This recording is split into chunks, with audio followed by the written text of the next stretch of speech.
How to add avatars in Roblox Studio. Hello and welcome back to our channel. In today's video, we will be guiding you to the process step by step. So without any delay, let's just jump right in. For that, you can go ahead and open up Roblox Studio and open up one of your games where you would like to add an avatar. For example, I have opened this one right here. And the thing is, you need to have this toolbox enabled in order to add the character.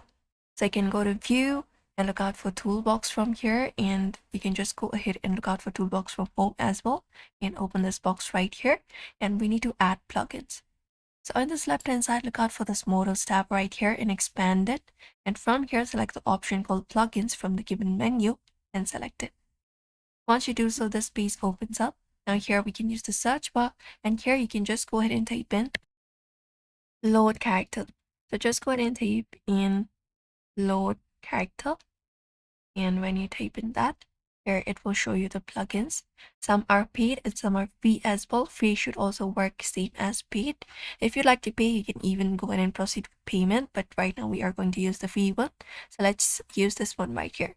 So once you click on it, it will give you option to install it. You can check out our description before doing so and click on install and wait for the installation to be completed.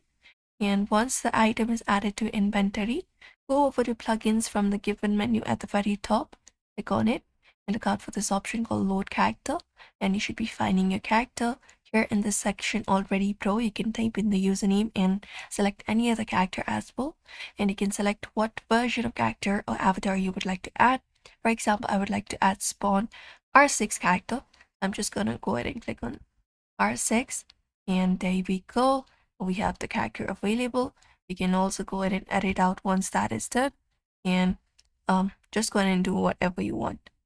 So this is how you basically add avatars in Roblox Studio. This is pretty quick and easy. Therefore, I hope this information was helpful. Give it a thumbs up and subscribe for more tips and tutorials.